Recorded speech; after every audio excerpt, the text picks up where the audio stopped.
Ladies and gentlemen, hey, hi, how you doing? Welcome back to the channel. Thank you so much for stopping by. A few days back, you may recall that Call of Duty posted their skill-based matchmaking white paper, which is essentially a deep dive into how they explain how skill-based matchmaking works, or how skill factors into their general matchmaking system. And in it, they give us some stats, they give us some graphs, all of which is kind of strangely presented in a way that makes it seem like they're just kind of tooting their own horn. Hey, we've developed a skill-based system that clearly keeps players on the game for longer, and while people ask for less skill-based matchmaking, we have a study that proves it's not good, and stricter skill-based matchmaking does exactly what we thought it would. It's kind of presented in a strange way with somewhat ambiguous data that could be presented in a way that really props themselves up. It was an interesting read regardless, but with it, we got some strange confirmations from Activision, one in specific that was actually responded to by a former Call of Duty dev, and this person in question ended up going on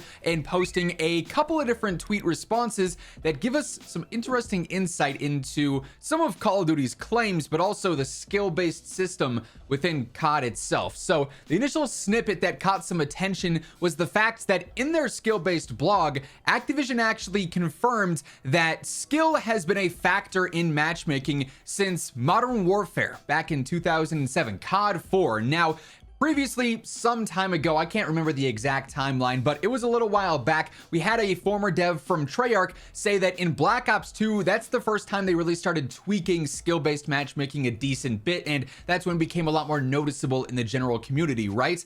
But for them to say, hey, this has actually been involved in the matchmaking process since 2007, definitely new information there that we didn't have beforehand. Now, how big of an impact skill had on matchmaking, they don't really go into detail there, right? But they do say skill-based matchmaking, or skill being involved in matchmaking, is not necessarily new to the franchise whatsoever. And to this, Robert Bowling ended up responding. Now, if you're unfamiliar with Robert Bowling, he worked on COD with Infinity Ward some time ago. He's the Last Stand guy. I'm sure you've all probably seen the clip of that presentation, right? But with this, we ended up seeing a handful of responses from Robert that give us some interesting insight for sure. So to the idea of skill being in matchmaking all the way dating back to COD 4, right? He says skill considered as a factor and then actual skill-based matchmaking are drastically different things. The major changes since COD 4 have been the other reasons and way that skill is weighted and used, particularly in the introduction of Activision's patented process for matchmaking unskilled players with high-skilled players who own cosmetics the low-skilled players don't, but are sort of enticing them to buy. We'll talk about these patents and whatnot in just a moment because there is a bit of misinformation there, but he does say when people say SBMM sucks, they're referring to the totality of the system and not just the simple facts that any skill is considered, which seemingly is objectively correct there. Whereas, like I said at the start, SBMM being in COD 4 maybe is not the most accurate statement, whereas saying skill was involved in the matchmaking is the more accurate system, because just because skill is involved doesn't mean it's the #1 priority, which could have been the case back in COD 4. Now, I do want to touch on the patent talk there a little bit, just because this is something that I see a lot of people comment, usually ones that probably haven't been around COD for some time that might just be discovering info, but several years back, a lot of different very sketchy patents surfaced from Activision detailing matchmaking things, or how they could in theory change damage properties of players who are doing better and whatnot. After a lot of research, and this is out there and has been for some years now, it was discovered that some of these patents weren't even for Call of Duty games. They were for other Activision IPs that never surfaced and whatnot. And then also stuff has been tested rigorously throughout the years by the most trusted data sources we have in the scene that prove that nothing really rigged or anything super shady there is going on. It's more so a placebo effect, a combination of their just awful servers and bad hit reg, tick rate, stuff like that. But anyways, in particular instance in reference to the patent that he references here, where if a good player is using a new gun or a new blueprint from the store or something, they'll give lesser skilled players a chance in that lobby, because then they might see that new gun and want to go and buy it, right? Definitely very shady. Someone does respond and say that patent was debunked. Pretty sure it was for Skylanders or something, not COD as mentioned. But Robert does say, when I was there during the heyday of patent wars, everyone was always trying to patent everything. So this is another big thing. Just because Activision has a patent that exists doesn't mean it's active whatsoever, or really ever was intended to be in the game. They just thought of the idea and said, hey, we want to patent that. I never kept track of what was successful or not because it was all BS, but I do remember we were sued because of generic multiplayer patent trolls that came to us. And then again, in another response, are you confirming Activision uses that patent? I'm not in a position to confirm anything, so definitely don't take it as 100% certainty here, but I don't work there anymore and never kept track of the patents regardless. I just remember all the things that we tried. I don't know what succeeded or what was kept or patented, especially post-acquisition. Obviously with Microsoft now, things could be a bit different as well, but just a little bit of clarification on the patent subject there, since I know that might probably be a takeaway for a lot of people. Doesn't actually mean anything. He was simply inferring that there were shady things that were going on, and it wouldn't be surprising if they were continuing to try and push things like that. Now, another response that Robert ended up getting said, how did it actually work back then? Feel like you've got a lot of knowledge on it. Was it connection based or something? I met a lot of people on COD 4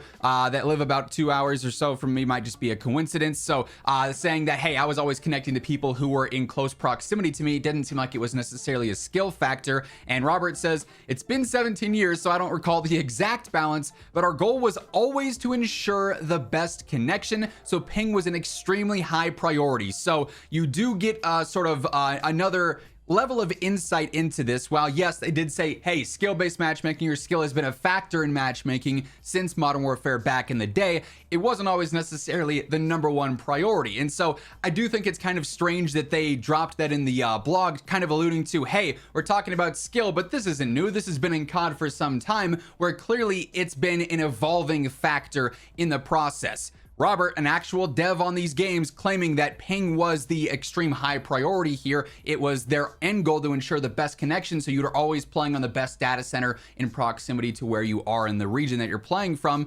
That is obviously something that's also evolved. Perhaps now they might say ping is king, but maybe it's weighted that 45% of your match is based around connection, but then 40% is also skill. So it might be a little bit more priority, but it's definitely not an overwhelming priority like it could have been back in the day. So this is definitely not something that was described in that blog, but it's an interesting, different take on it from someone who definitely has the experience with the game, albeit some time ago, and we've probably seen several evolutions of skill being maybe a slight factor to being a slightly larger factor to being a significant factor in recent years. And then another interesting response he has is in regards to this. COD players complain even with statistics explaining why things need to be the way they are, which I guess is in reference to the blog saying essentially with less skill-based matchmaking, bad players left more because they were running into good players more often, and then with strict skill-based matchmaking, good players were leaving more because they were only running into good players. And if they loosened the skill-based matchmaking, then eventually all the bad players would end up quitting, and then the good players would just play against each other.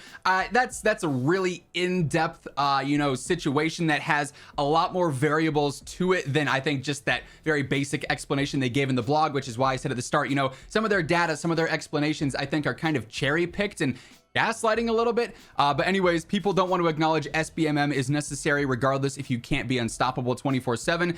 And to a certain extent, it might be a necessary evil to protect a very specific style of players who are extremely new or just maybe aren't very good at the game. They certainly shouldn't be in a position where they're never going to be able to do good, right? Like it is a video game. The point's to have fun. At a certain point, a certain player base probably should be in a sort of protected bracket. And I don't think that's beyond, reason. And I think most players will agree with that. And Robert says, totally, it really is a preference thing. I understand why COD does it and why COD does it for their needs. And clearly we all could see that, explanation in the actual blog, and it's strictly we're doing whatever system keeps players on the game the most because that's the most profits for us, and we knew that was the case beforehand. I agree with you that this isn't a right or a wrong thing. It's an experience thing. They want to have their largest player base, which is predominantly casuals, have the best experience possible, whereas the player base minority, the vast minority there, is like the top of the top 1% style players, right? And those players ultimately suffer more with it. He does though say, I really enjoy how we used to do it more because I do think it was probably a bit more inviting towards all levels of skill rather than the median of generally mid-tier players or slightly below average players being the ones that benefit the most from it. But Call of Duty gives us their explanation, and it is what it is. Like I said, I think it's a lot of stuff that we already knew or expected them to say, and then very cherry-picked stuff and kind of misleading data here and there. And then we get an interesting insight from a former COD dev that basically says, yeah, some of this stuff is right, but also we absolutely used to have a ping is king system.